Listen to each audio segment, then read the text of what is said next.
Hello, everyone. Good evening.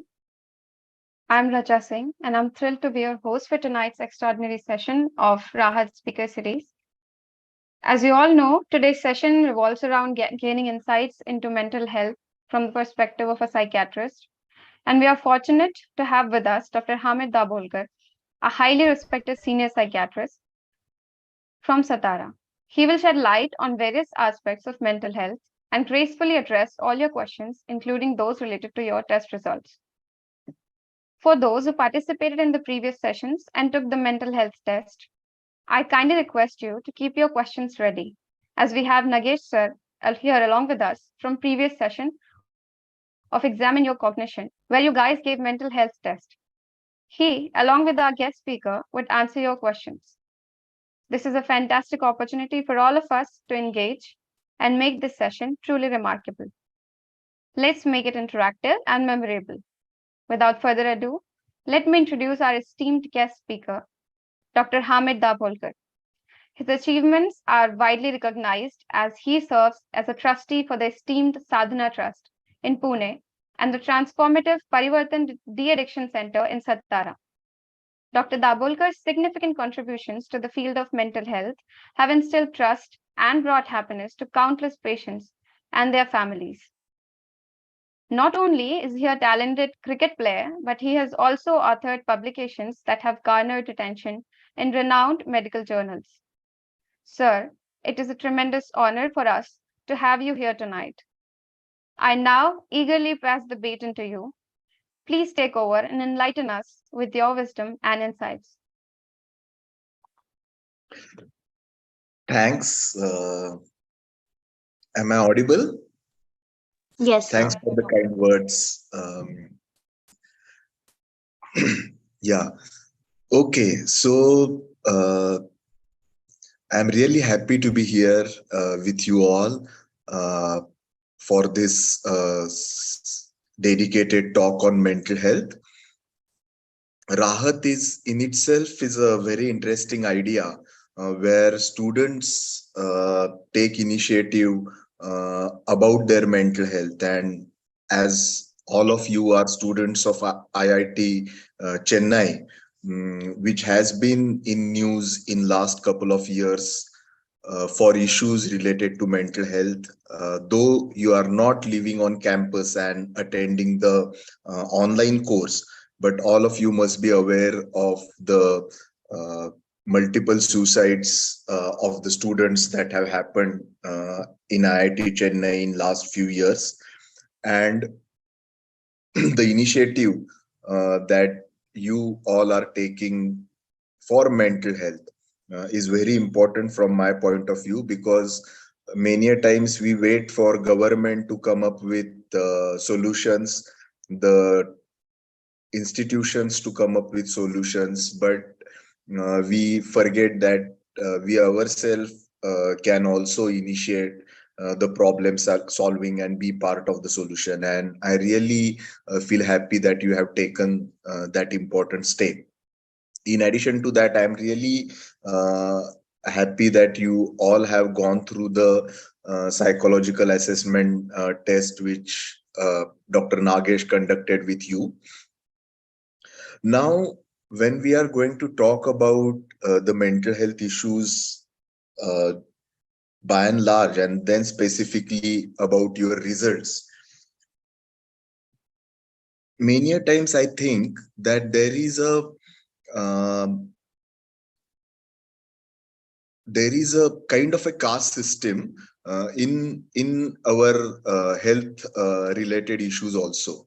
So when we talk about diabetes or blood pressure or say operation of appendix, they are so-called upper class elite. And when we talk about mental health, leprosy, tuberculosis, things like this, they are kind of illnesses which are not uh, about which we don't talk in our dressing rooms. So they are so-called lower caste illnesses. And for these specific reasons, many a times, though magnitude of these problems is very high, they are not discussed openly in our community.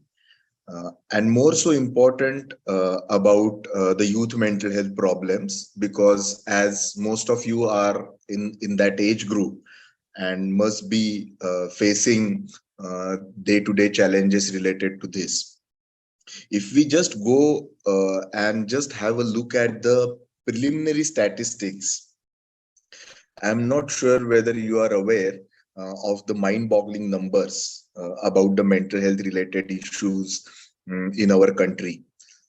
In our country, when we had COVID epidemic, the official toll of death, which was around 5 lakh uh, in 2 years, there were two COVID affected years in our country.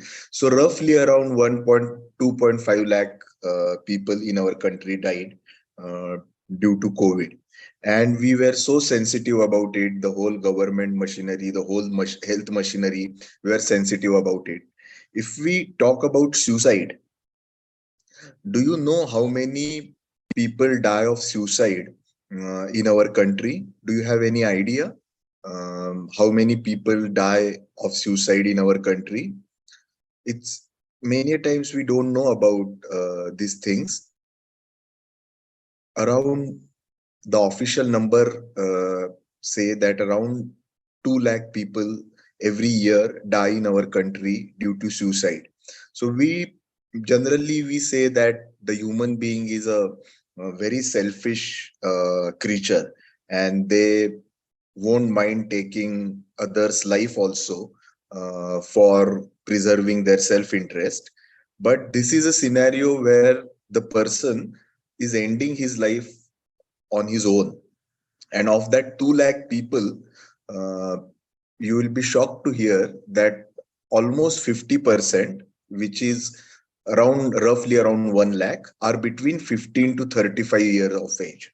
So there is something wrong happening in this age group, which actually nobody has a clue about. And many of you also might be seeing that within your family, within your friend circles, and on your campuses. So this is one extreme scenario. But if we talk about other distresses, the age you are in is a age where the individual is faced with multiple challenges. So on one level, you are pursuing your career. So there are anxieties, uncertainties, ambitions which are related to your career. Then in this age, you are gradually learning to establish your separate identity from your parents. So obviously the friction happens between two generations. Their understanding of the world and your understanding of world obviously is not the same. Then there are issues and temptations like addictions, substance abuse, drug abuse. In addition to that, nowadays we have the use and abuse of social media and internet addiction related things. The age that you are in, generally a person start thinking about the future family.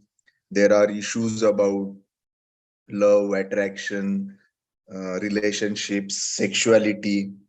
So if we combine all those issues together, it's a lot for any individual to deal with. And as you are already facing a lot of uncertainties and challenges related to your career, and there are very few avenues in our society where actually you can talk with confidentiality. So you can't talk about these issues with your parents.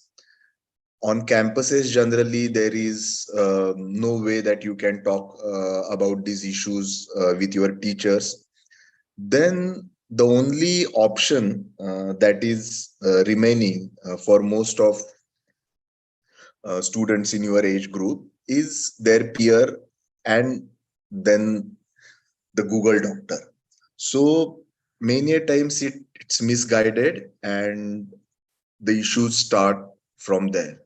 So it's very important for you to know about the mental health, and the the journey of knowledge for mental health starts with the concept of mind.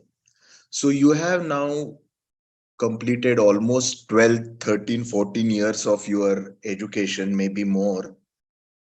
I want to ask you a simple question. Was there any time in your syllabus till this point of a time, was there a specific lesson on human mind Like till this time? when we were kids, there was a subject called moral science.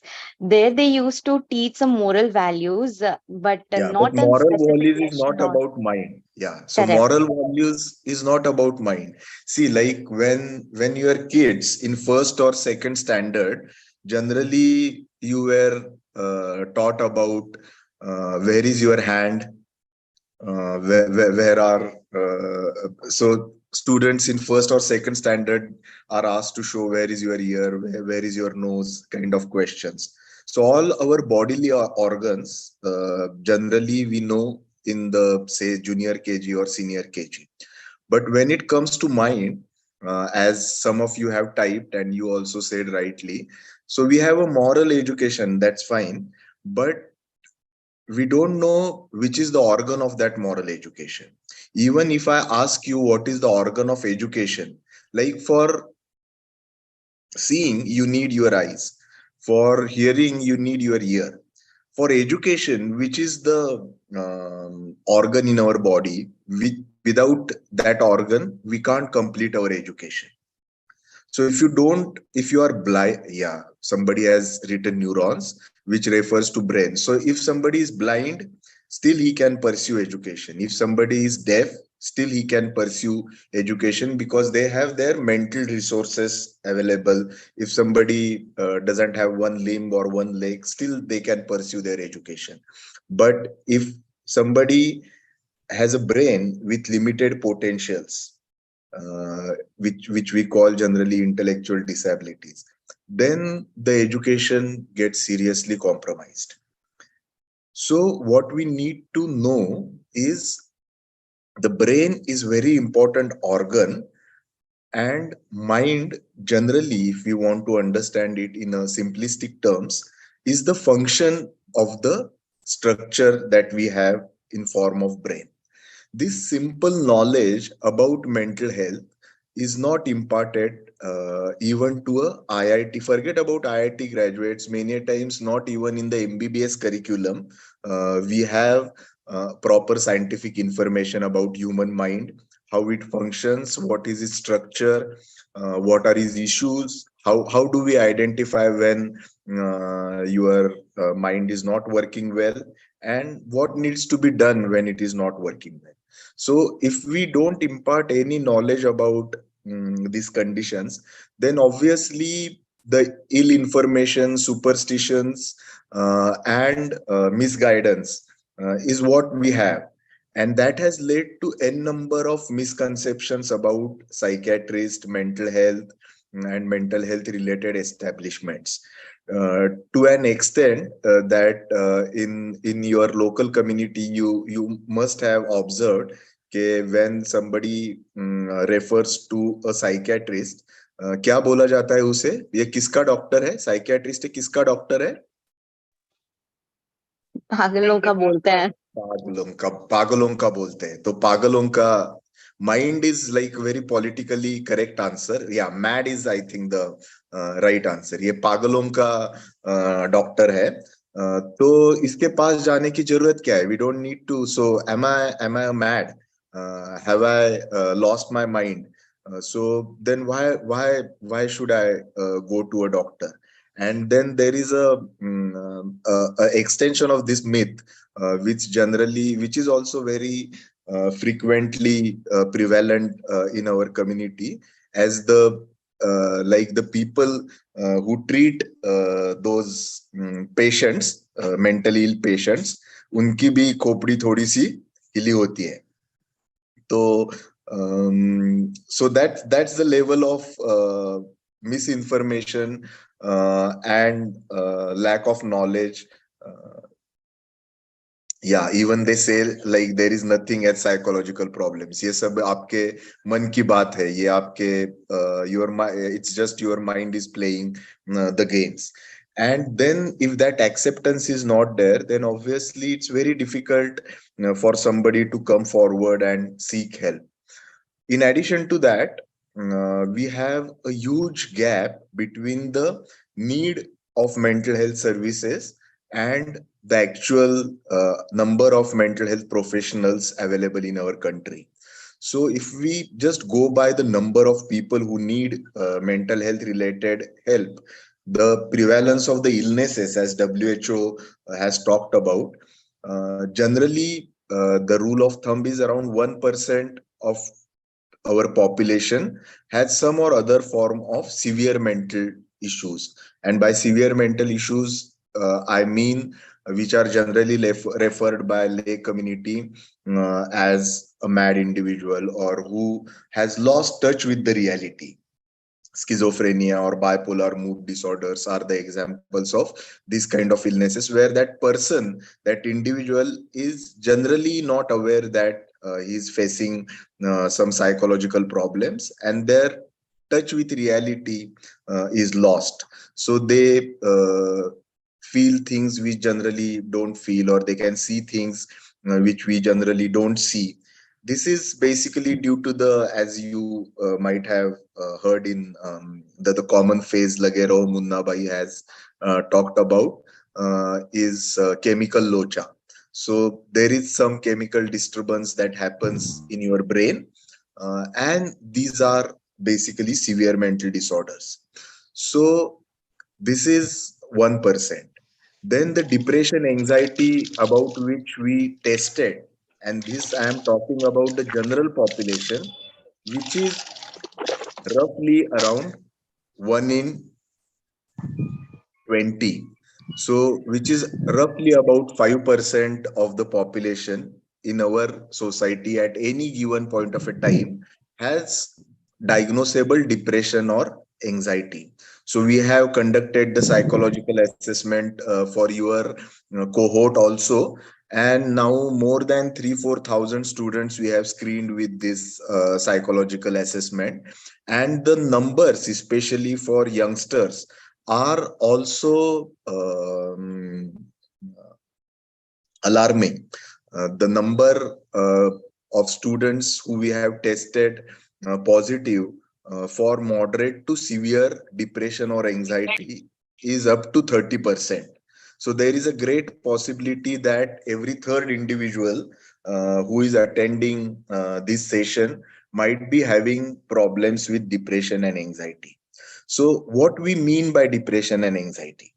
So generally, depression is considered as a illness of mind, where it's described that we tend to get kind of a black curtain in front of our eyes.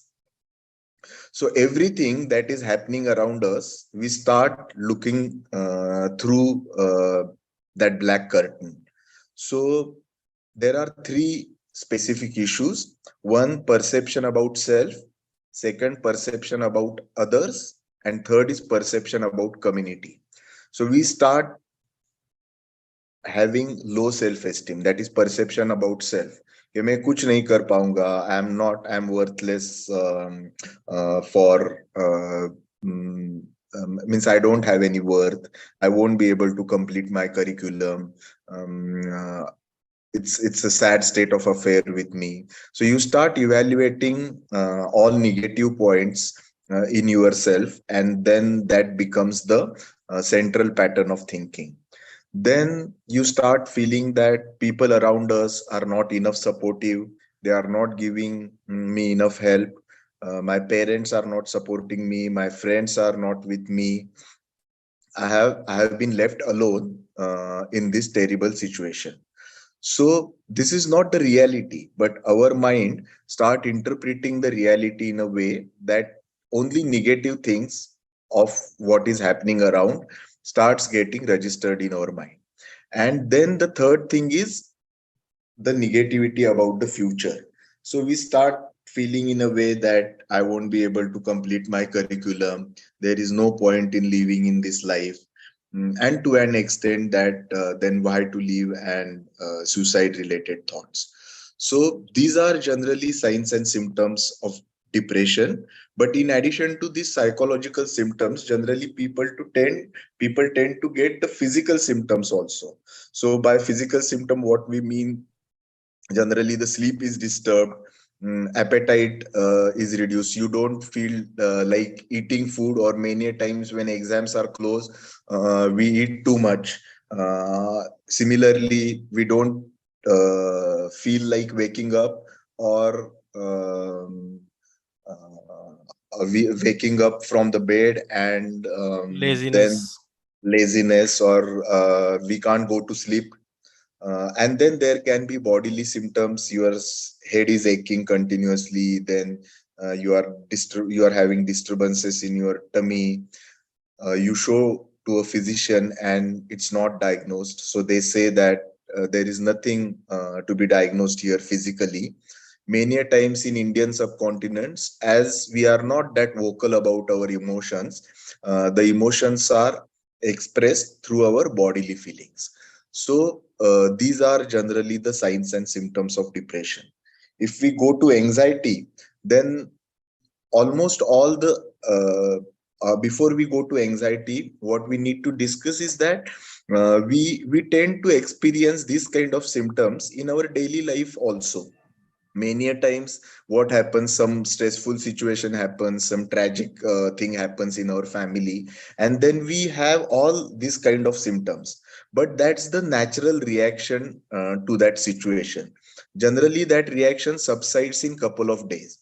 If that state continues beyond 2 weeks, then it is considered as a diagnosable depression. So if you are having this kind of symptoms for more than 2 weeks. Suppose if there is a breakup, if somebody with whom you want to have a intimate relationship is not interested into that kind of a proposal, then the kind of a sorrow or low that you feel for a couple of days is not depression. It's like any other normal reaction, emotional reaction. But if it persists beyond 2 weeks continuously, and it starts affecting your daily functioning, your studies, then it is considered as a diagnosable depression.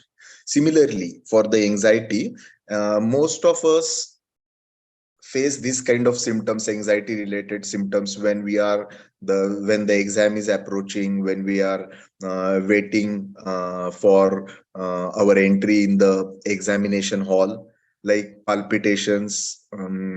We start getting palpitations in our chest. Then there can be tremulousness of hand, sweating, excessive sweating.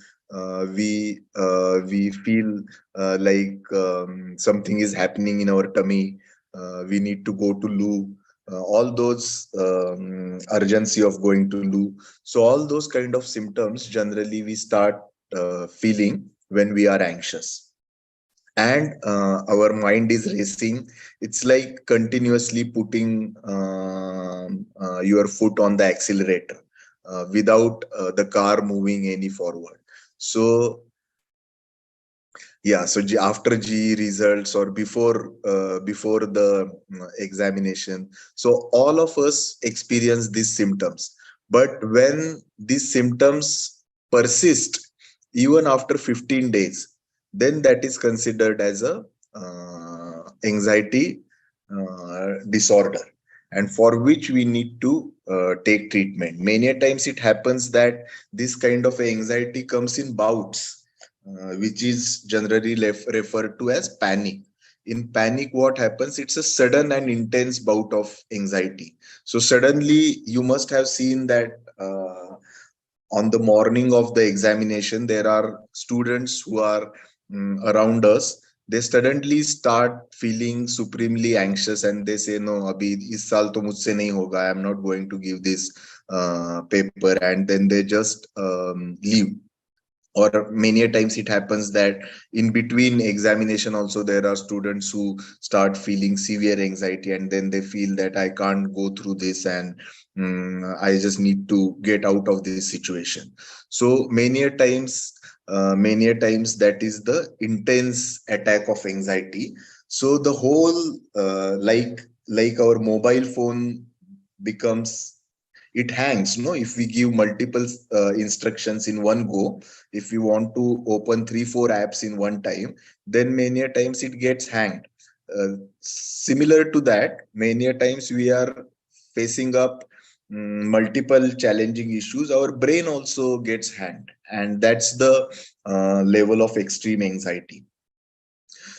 So these two tests we have conducted in the psychological assessment, and the third test that we have conducted was about social media related addictions. And nowadays social media has become such a integral, yeah, panic attack, such a integral part of our life, that it's almost impossible to envision our life without involvement of social media. But as all of you know, that social media itself is a seriously addicting, potentially addicting thing. So if I just ask you to take a pause and think about how many of you basically open up your phone and start your internet even before you brush your teeth. Um, And if the answer is yeah, Me. at least there are at least some uh, truthful answers to this. But generally, if you look around, there are quite a few people who start their day with the social media before brushing, as if something is going to happen in this country if they don't go online.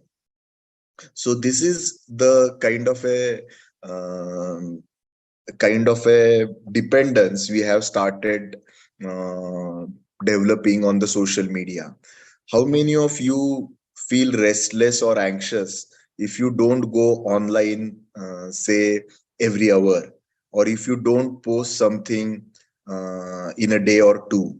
So if that has started happening with us, then that's an indication that we have started getting dependent on the social media.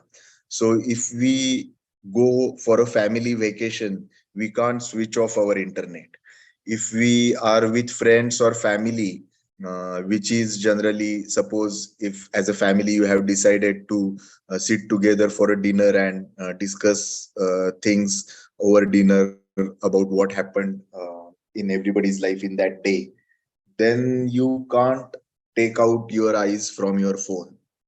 Yeah, If it that happens. is It happens with me. Like when I visit to my native place. Right now I'm in Delhi, but my yeah. native place is Odisha. So when I go to my like relative's house and there is no internet for some time, I get Hmm. mad.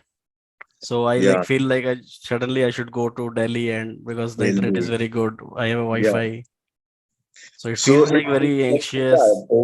over a period of time, and then we realize that this is actually nothing is going to change in the world if I don't go on. Everything is going to be same, even if I don't go online. But the nature of social media is such that the way it operates in our brain, the circuits that it affects in our brain are exactly similar to the circuits which are affected by drugs and alcohol. So over a period of time, we start developing dependence on them. So using internet for education or using internet for fun is a different thing. But when when we start saying that it's becoming addiction, there are two or three categorical signs to that. One is like what our friend described, is a withdrawal. That if you don't get access to it, like if somebody is dependent on alcohol, and if they don't get access to it, then you might have seen your villages that they start trembling, and then they start looking for alcohol. So it's like a social media withdrawal. You start getting withdrawal symptoms, and you just want to find a place where you can get hotspot and go back online. So if you are having withdrawal symptoms, if your time on the social media is increasing day by day, and it's affecting your alternative important pleasurable activities. By important pleasurable activities, I mean your study, your play, your time with family and friends. If it has started affecting all those things, then it generally indicates that you have started becoming dependent on it. And now we have actually completed the assessment for your team, and again what we have found that at least 20 to 30% from the pool have moderate to severe level of dependence on social media. So if these are the issues on one side, and on other side, as I was saying, that for this kind of this magnitude of problem, we have only 9 to 10,000 mental health professional, trained professional like me, psychiatrists, who are available in our country. So when there is such a huge gap, so we are a country of around 1.4 billion people, and for that whole population we have around 10,000 psychiatrists, and actually even lesser number of psychologists for counseling. And when we talk about the youth mental health issues, the gap is even more because of two things. One is youngsters like you generally don't have a tendency to go to a health facility and solve their issues. Many a times they are online and they are searching for their solutions online, and we don't have as of now online quite a few online services available. On campus also, apart from few IITs, we don't have mental health related services available. So it's a big gap. So most of you, like if 30% of you have experienced either depression or anxiety or social media dependence, you don't know where to go and what to do with that. Even you are feeling distressed, you don't know what to do and where to seek help. So there are threefold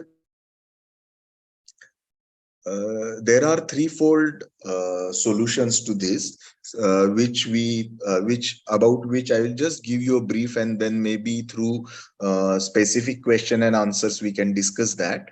So there are three form of helps which generally are available to any individual.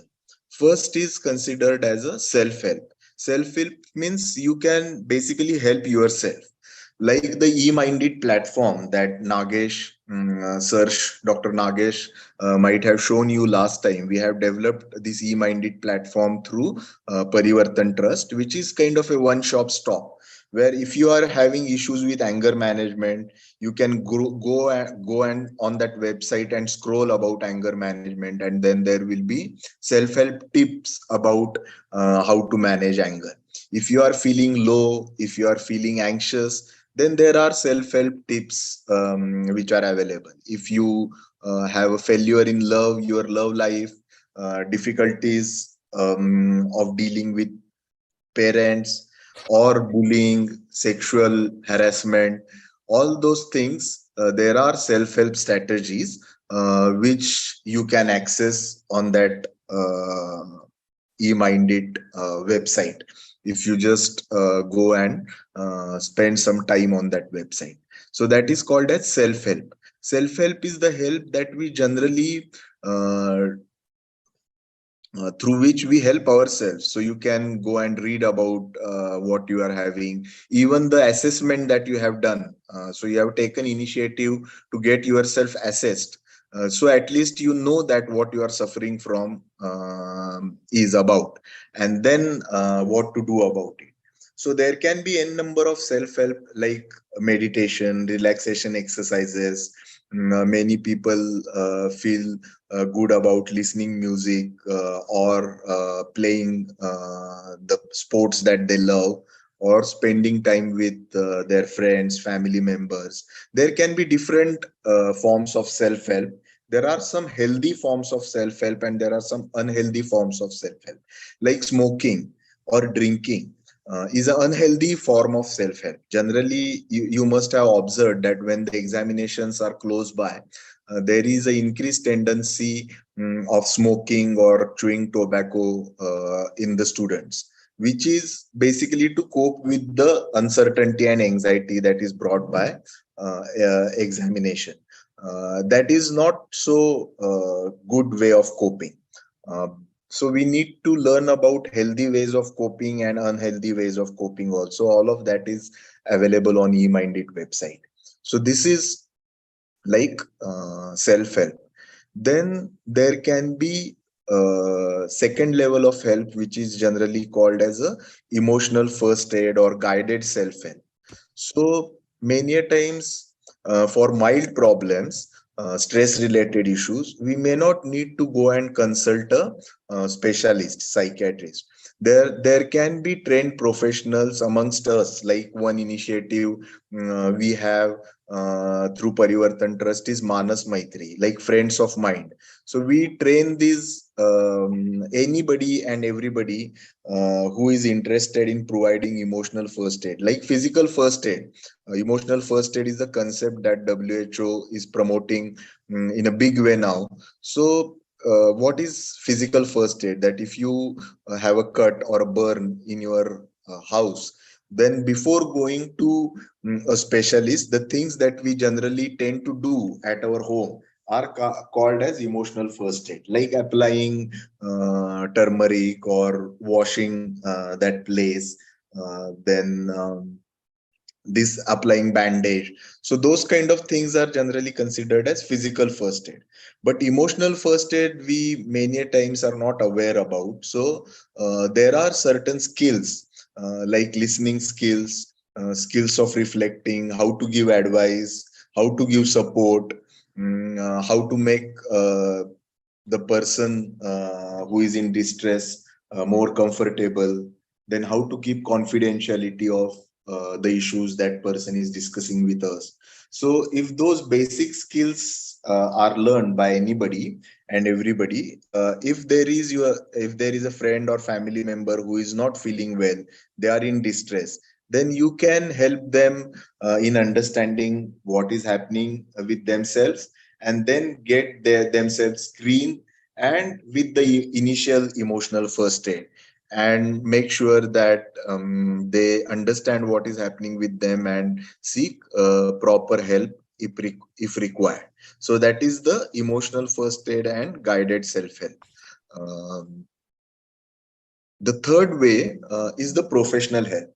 And in professional help, we have two types. One is medical help through medicines, and second is counseling.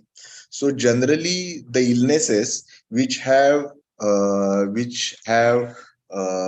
brain-related origins, biological origins. If there is a chemical locha in your brain that needs to be rectified, that cannot be solved through the counseling. So there are certain, especially the severe mental disorders, moderate to severe depression and anxiety. The effective treatment is medicines. Generally, one needs to take these medicines for 6 to 8 months. It's a course. And for moderate to severe depression, if that is becoming debilitating, that's affecting your daily life, if you are feeling suicidal, then the proven treatment for it is one treatment for it is medication. But there are n number of misconceptions about the psychiatric medications. First is that it's only sleeping pills. Second is that they create impact on your kidney and liver and brain. You might get dull due to the psychiatric medications. So all of these are misconceptions. Nowadays, we have very effective and with minimal side effects drug available. You might have seen interview of Deepika Padukone where she talks openly about the experience of depression she had and the help medicines did to her. So if we don't mind taking medicine for any other physical ailment, then why should we be afraid about taking medicines if required for mental health related issues? So that's one important and effective way of treatment. Second is counseling and psychotherapy. But counseling and psychotherapy is an intensive process in which the individual who is affected also needs to put hard yards. And unless and until we are ready to do that over a period of time, it becomes difficult. The number of counselors and psychologists available in our country are also limited. So, if you are having a moderate to severe problem, the best option for you is to consult a mental health specialist and get the proper evaluation done and seek a formal advice about it. Many a Sir, time, yeah. yeah. So for the OCD, like I was diagnosed OCD, so I took some So we'll fluoxetine. come to, yeah, just one sec. I'll complete in next 5 minutes, and then we will come to the question and answer. Is that okay? Yeah, yeah, sure, sir.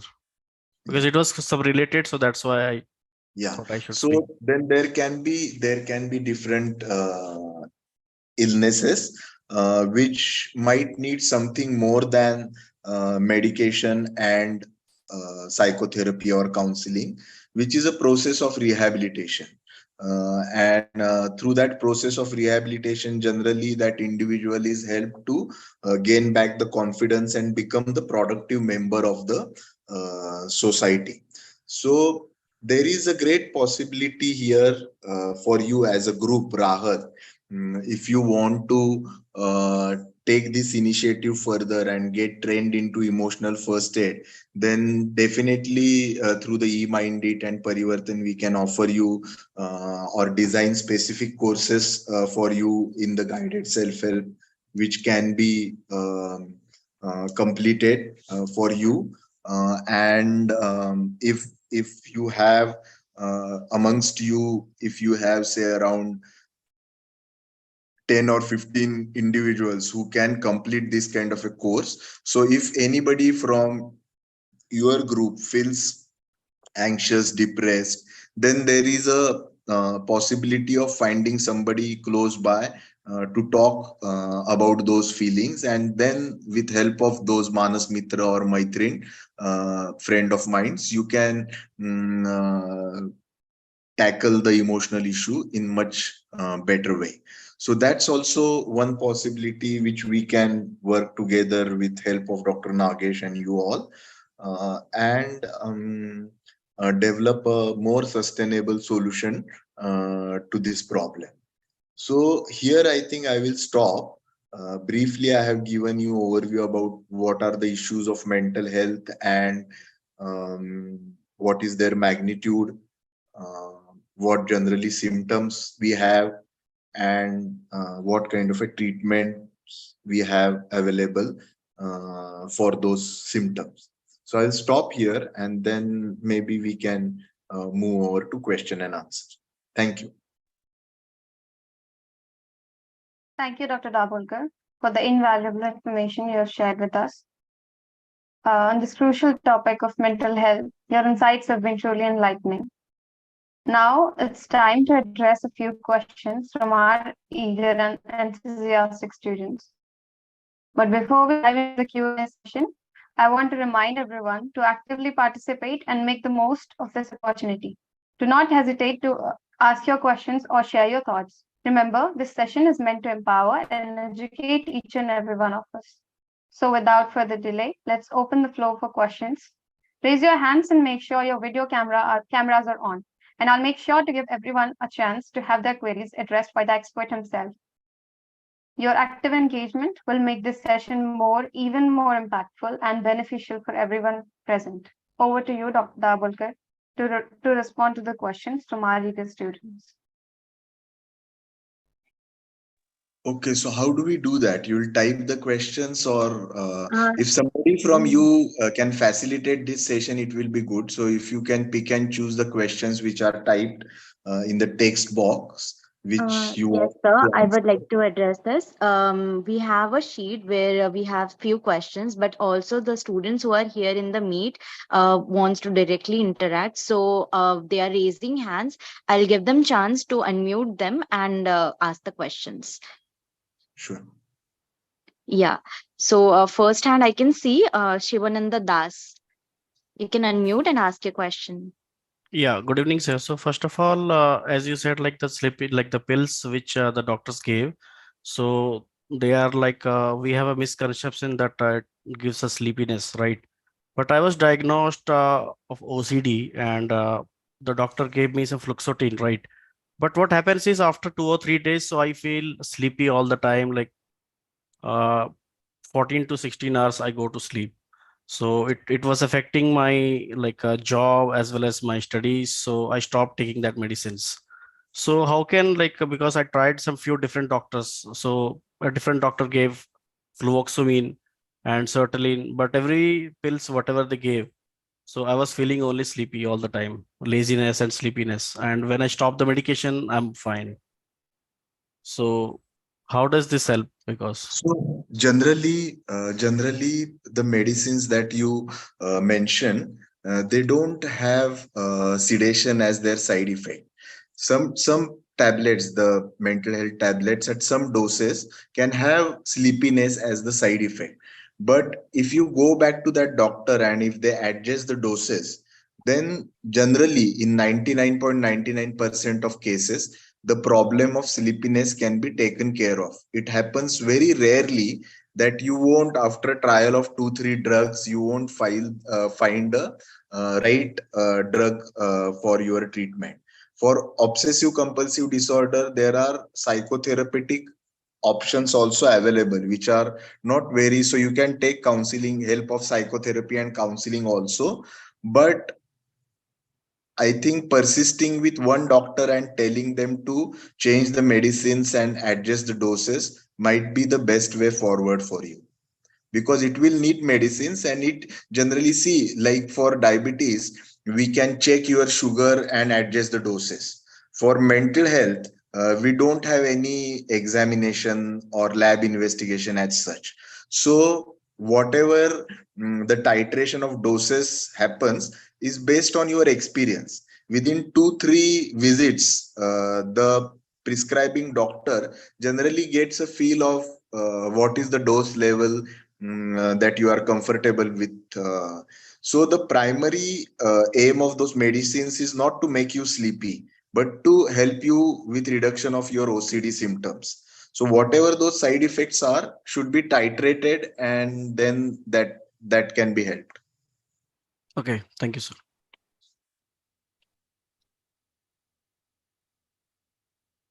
हाँ, आप हिंदी में भी बात कर सकते हो, कोई issue नहीं है. Yes, Deepak, you can go ahead with your question. Sir, I was with the same program. I was little bit OCD disorder and functional disorder. Then I am taking medicine. It's from 1 year. Now I am feeling better, sir, and I want to leave medicine because medicine gives same problem, sleepy, which affect my studies, sir. Now I am feeling well, sir. Even I leave medicine for 10 days without consulting doctors, and I am feeling well. So what should I do now?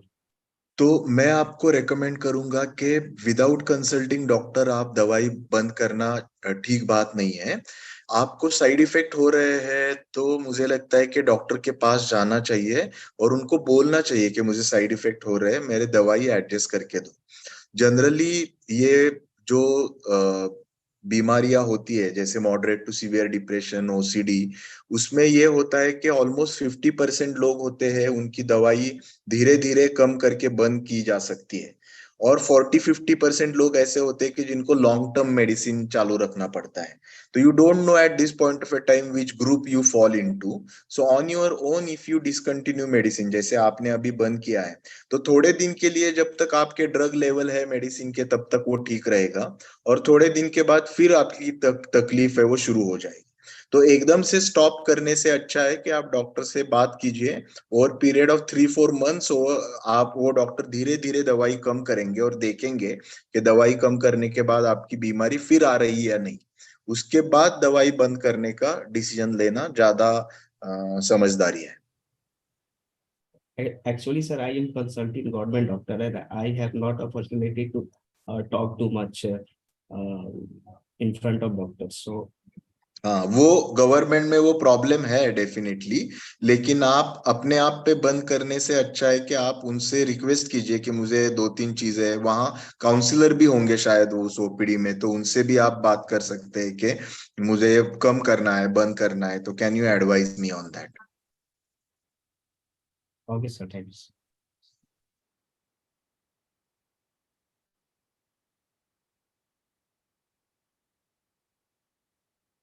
Okay, I guess Atharv did raise So, his hand. excuse me, sir. I have one more question, sir. Sir, actually, sir, I am well, but sometimes my body is shivering.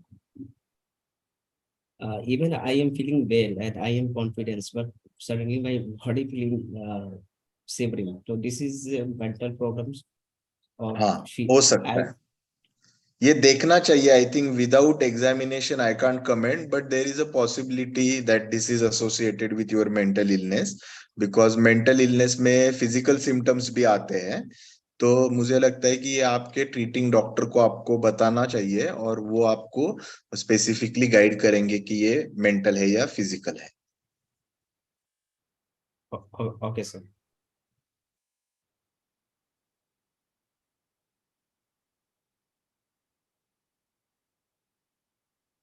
Racha, you can carry on with the question. All right. So, Sir Utkarsh has asked how to deal with social media addiction systematically. Okay, this is interesting question. So one, there are few things which I can recommend to you. One is, uh, have you seen there is a digital well-being tool on most of the smartphones nowadays? So have you seen that? So there is an app inbuilt in our phones, which is about digital well-being. So through that, you can basically monitor the number of apps that you are using and set up the timers for those apps also. So if you, so the, for any addiction, the first and foremost important thing is monitoring your use. See, for social media like alcohol or tobacco, we can't say that we'll get rid of these things, so that I won't be on the social media, or I won't use internet. That luxury we don't have. So the effective management of screen time is very important. Generally, they say between 4 to 5 hours, apart from your classes. Yeah, generally they say maximum is 4 to 5 hours, but everybody needs to decide, which includes everything for a general functioning adult apart from the work. So you need to decide what amount of time you have at your hands, and what amount of time you want to spend on your social media. Based on that, you can apply the lock and set the targets on your digital social media well-being screen time. So after that amount of use, automatically that app gets locked for that day.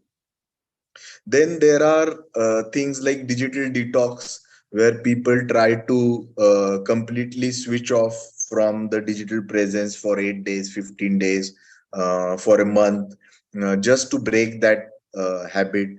Then there can be digital fast, like one day in a week you decide that you won't use social media, or daily or specifically make certain rules like no phones while dinner, no phones while family time, and which needs to be followed strictly. So these can be simple tricks basically. But what is most important is to be aware that it's an addicting thing, and keep on monitoring the use that we have. And with these simple self-help things, if you can't find relief, then the best thing is to consult a specialist.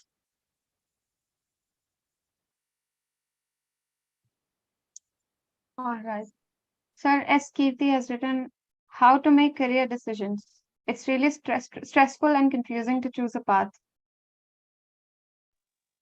Yeah, that's in a way true. But see, what what is more important in career decisions? Generally, it is taught in our schools. The principle that you must have all heard, that opportunity knocks your door only once. But see, this is what we all have taught or learned during from our school days. But this is not true. See, one of my uncles, who was a senior educationist, used to say that this is only half of the proverb. The remaining part is that the opportunity knocks your door once and then it stands outside. So you need to open the door to revisit that opportunity. So many a times the issue that we have while developing career or choosing a specific path, that we think that if we lose this opportunity, that there won't be any other opportunity in our life. So many a times it's difficult to take a decision on particular career at particular point of a time. Thankfully, now there are multiple options for youngsters like you. When I was growing up, we had only medical and engineering and law, two, three options. Same might be the thing for Dr. Nagesh or even worse. But now there are multiple career options which are in front of you. And then there are possibilities of shifting from one career to another career also.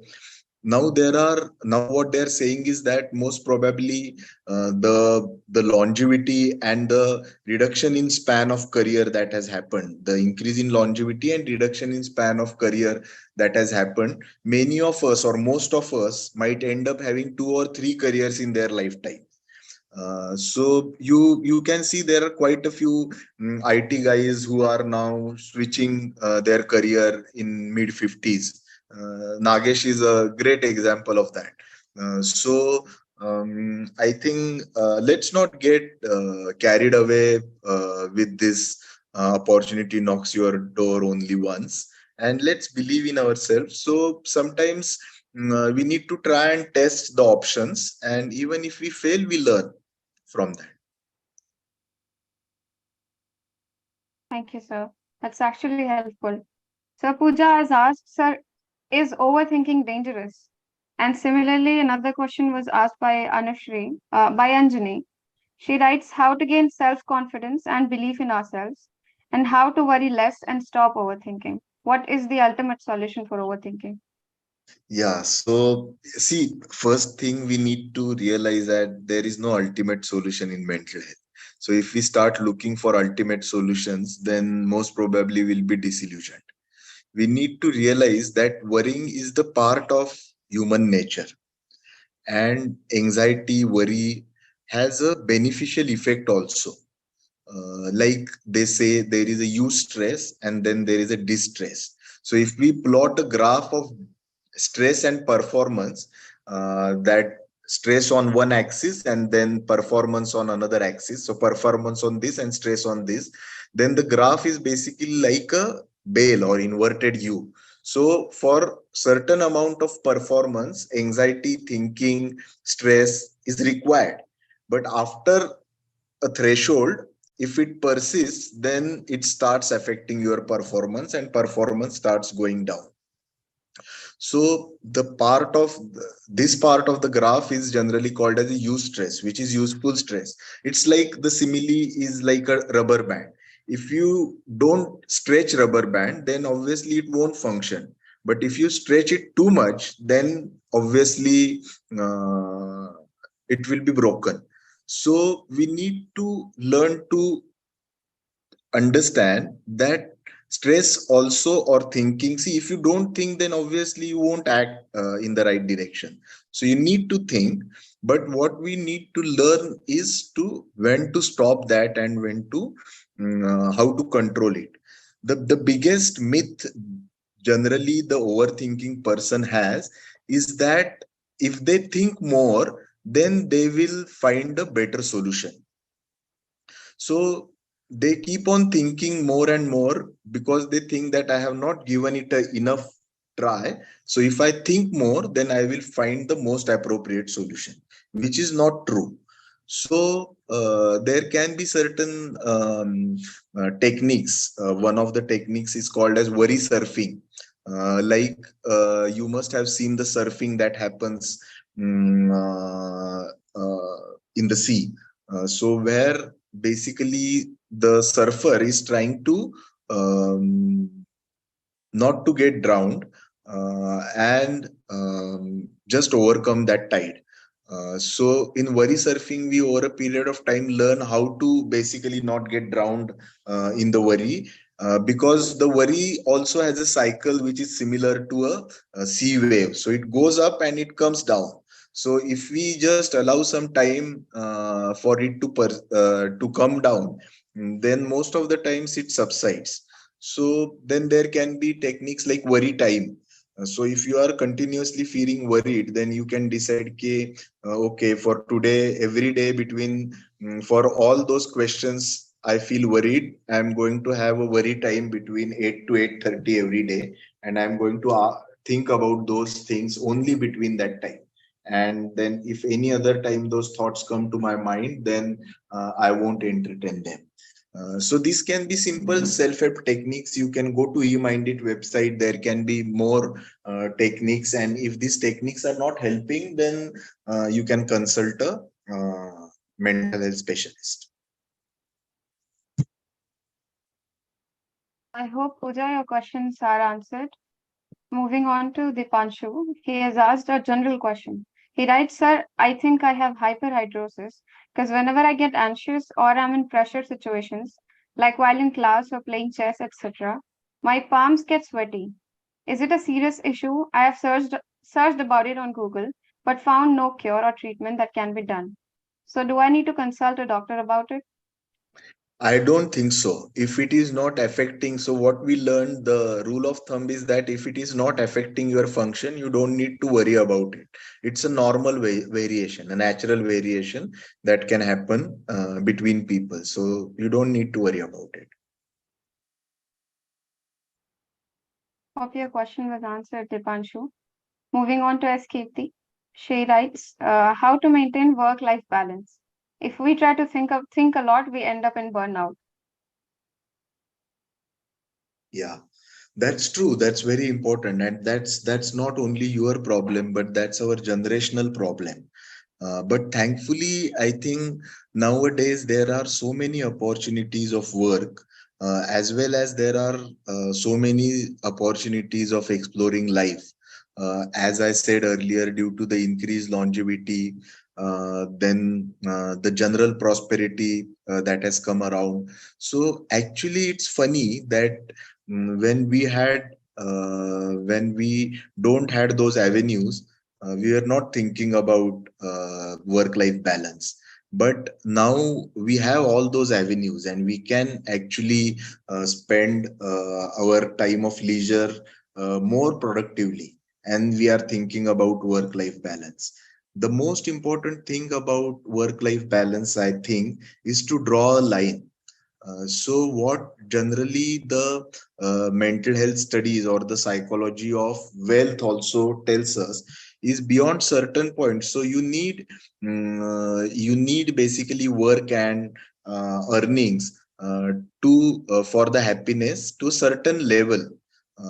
After a specific level of earning, even adding whatever amount of earning that you add to that amount doesn't bring additional happiness.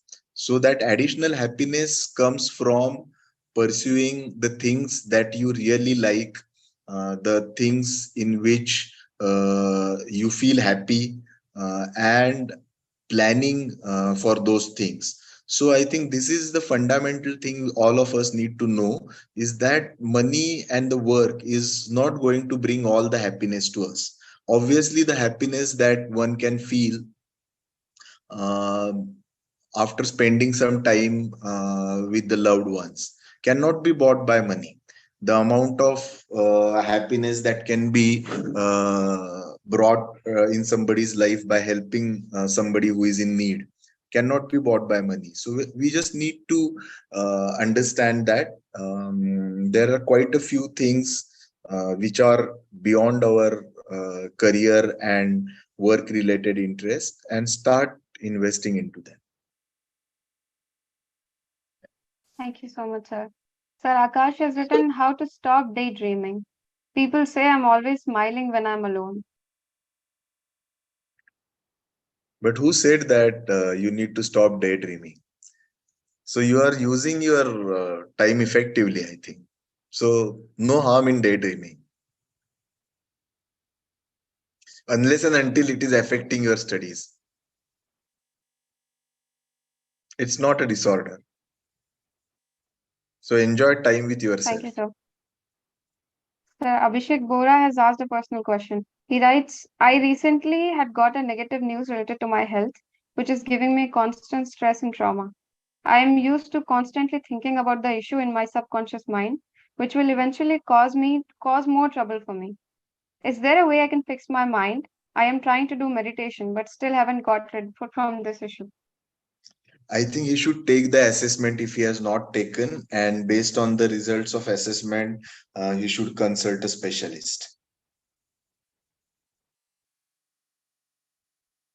I hope Abhishek's question was addressed here. I Uh, would s- like to ask, yeah, Nagesha, would you like to elaborate to Abhishek's question? Uh, Yeah, yeah, so, Uh, Nagesh, please feel free to pitch in. yeah. No, I didn't get the question. Abhishek's question is about the assessment, is it? Not really. I'll repeat His it a bit. question is about his psychological distress. What I suggested him is that if he has not taken test, he should take the test, and based on the test results, take help. Yes, correct.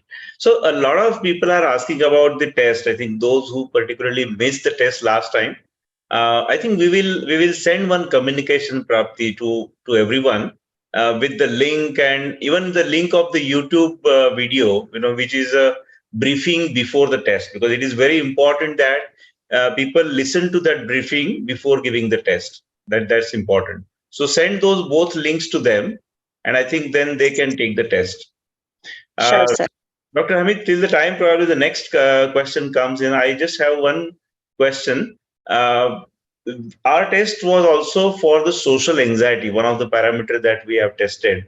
And so, do you want to talk also about the social anxiety, and especially how should they, get rid of social anxiety? What are the therapies and what are the ways by which they can get eliminated with the social anxiety? See, generally, social anxiety is a specific psychiatric diagnosis, mental health related diagnosis, and it needs generally it needs a specialist help. So there are what happens in social anxiety is the person has a continuous feeling of being scrutinized. So you don't feel like going out into public gatherings, meetings with friends, families. You generally try and find excuses for getting into any social gathering. Yeah. So there are effective medications available for social anxiety. If you consult your doctor, then you can take help of them. Then there are behavioral therapies available where through a structured process of relaxation training, as well as stimulus exposure and response prevention techniques, one can deal with it. But those are pretty sophisticated, specialized things which are difficult to do on your own. Okay. So my recommendation will be to mm, consult a specialist This is a specific diagnosis for which you need specific solutions. There can't be any generic solutions for this kind of a diagnosis. Okay, got it. And I also have another question, which probably we missed on. Somebody asked about it. So how I mean, there at times people face the issues about the self confidence, and especially during the adolescent stage. So is there any way that you can suggest to them for boosting the confidence or improving on the self confidence? See, first and foremost thing, it's what we need to realize is self-doubt is not bad thing. See, somebody has written about narcissistic personality disorders. So narcissistic and why they don't take help, and how to motivate them to take help. The problem with narcissistic personality, like a self-absorbed individual, they don't doubt themselves. So for them, whatever they are doing is right. So self-doubt is always not bad, and having fluctuations in one's self-esteem is very much part of the uh, growing in adolescence, as well as in young age. So we need to understand that obviously there are so many issues that one is grappling with. The confidence is obviously going to go for a toss sometimes. But what we need to understand is if it is affecting your confidence continuously over a period of time, then one needs to get evaluated whether that is due to any condition like depression or anxiety, which is potentially treatable. That's one thing. Okay. If it is not severe enough, so if it is, say, the milder version of any of these problems, or just only self-image related issues, then there can be techniques like you can keep diary of things that you have done well in your past, and just remind yourself of those 3 4 5 things that you have done in past. Many a times the uh, lack of confidence come from excessive comparison, that we keep on comparing ourselves with others, and then we just set the benchmark based on somebody else's achievements. And if the the benchmarks that we have set are based on somebody else's achievements, obviously we are not going to fulfill those benchmarks, and then that's going to have a impact on our self-esteem and self-confidence.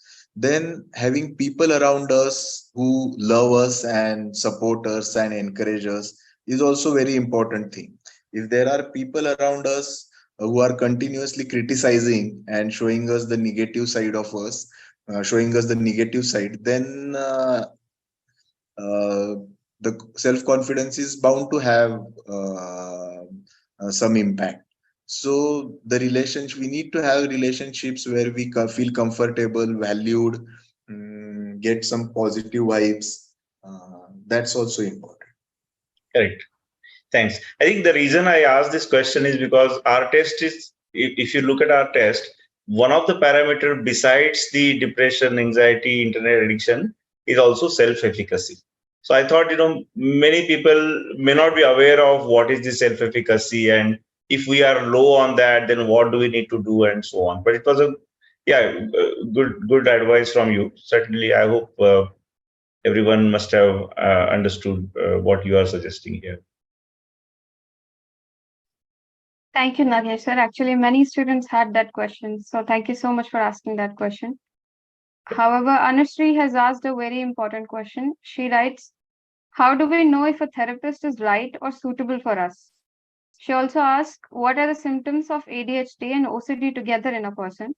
Are there a lot of common misconceptions about the two conditions? Okay, so this is sounding like an examination to me now. So anyway, let's go one by one. So it's very difficult see, in first place, finding therapist in our country or counselor is a struggle. Then obviously there can be issues around the match, your need as well as therapist competencies. So I think the simple advice I will like to give is, if the problems that you are facing are getting solved over a period of time, if you are finding that the problems that you actually approach the person for are getting solved, then that is working. If you are feeling better, if you are feeling confident, if you are feeling like you can voice your concerns to that therapist, and if there are issues, you can do that straight away, I think. And everybody has a right to ask for a second opinion if they feel that this arrangement is not working for them. Then if you are not having symptom reduction, say after 2 3 4 sessions, then you can discuss that with your therapist upfront, and seek their advice for second opinion, or on your own you can take second opinion. Then I hope Anusha ADHD, is. yeah, Yes. ADHD is basically a condition, uh, attention deficit and hyperactivity. So it's very difficult to summarize the list of symptoms here, but by and large, what it talks about is the person is not able to focus their attention, which is the basic requirement for any human task. And then, in addition to that, there is a hyperactivity. So they can't keep quiet. They continuously need to do something or other thing, which is excessive to the normal human activity. In obsessive compulsive disorder, we generally get mm, irresistible thoughts in our mind, which we know are not true, but they keep on coming in our mind like the flashes. And many a times, the activities which are done uh, to get rid of those thoughts, which are not actually related to any way with those thoughts, are considered as compulsions. So there are different forms of obsessions and compulsions. Like people have obsessions about cleanliness, so things needs to be properly cleaned. People have obsessions about dirt, then symmetry.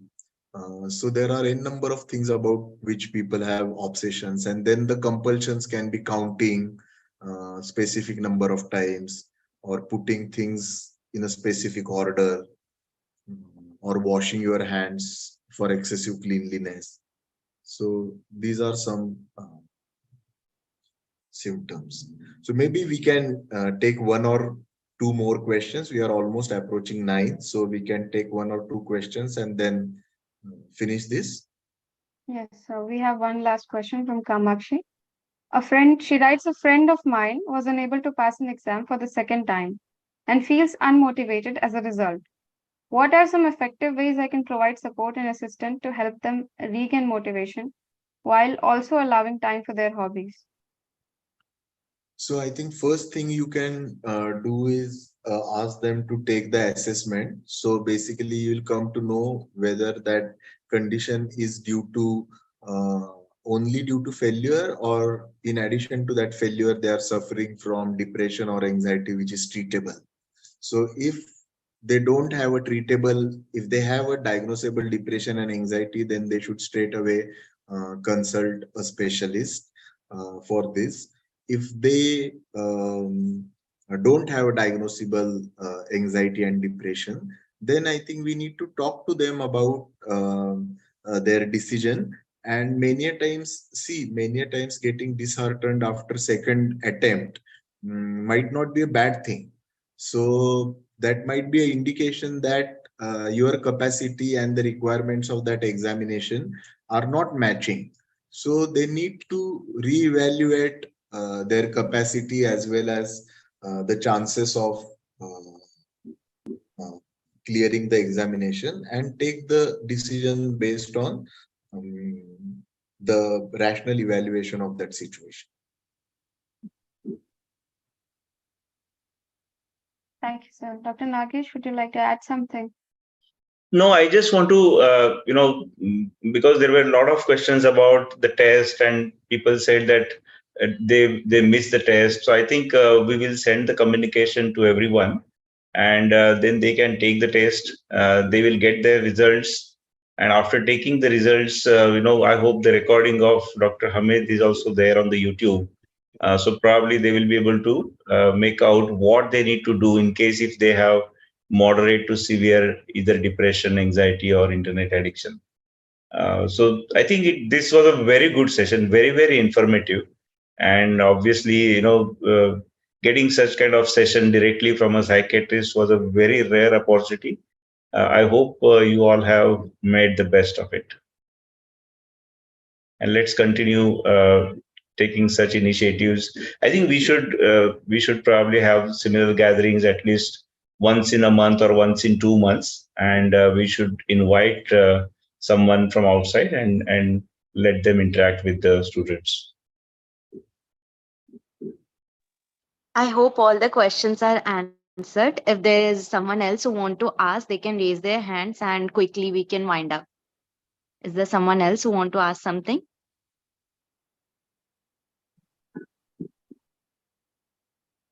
Okay, I see no hands. So, okay, Nishant. Nishant, can you unmute and elaborate on your question? This will be the last question. We can wind up after this.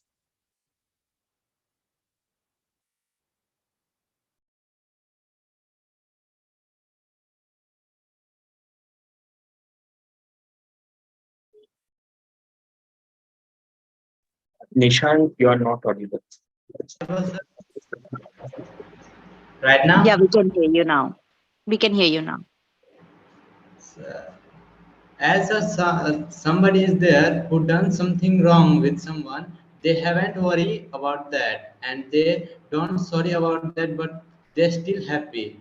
And on the other side, somebody is do something wrong, but wrong mistake, and it is sorry about that, but still in the regret about why I'm doing something wrong with him, and his self confidence is going to be very low. So what is the psychology behind it, that somebody is wrong and prove it right and wrong and right on wrong? Something is going to be there. I cannot explain in such a way. See, basically, the simple thing we need to understand is that we can't feel responsible for somebody else's emotions. Right. So, the way somebody else feels or decide to behave is their own decision. So, basically, we just need to learn to live with it. So let them have their own opinions and the way they behave. We need to think about the way we want to behave, and we want to grow ourselves. So if we keep on focusing on others, then obviously there can't be easy solutions. So let's focus on ourselves and try and change whatever we can in our own personality. Okay, sir. Thank you, sir. Thank you so much, sir. And this has been an incredible session so far. And I would like to express my heartfelt gratitude to Dr. Hamid and Dr. Nagesh, and to each one of you for your active participation and into making this session truly remarkable. Your engagement and curiosity have added immense value to our understanding of mental health. A special thank you to Dr. Hamid for gracing us with his presence and blessing us with his expertise on this important topic. Your insights will undoubtedly leave a lasting impact on all of us. As we come to the end of this enlightening session, I would like to invite Uday to create ambience by playing our soothing meditation music. I encourage all of you to close your eyes, let go of any remaining tension or stress, and simply immerse yourself in the music.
once again, thank you all for being part of the incredible series.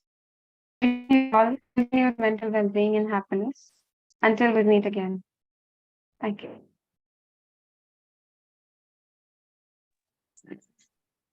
Thank you, sir. Thank you, everyone, for joining.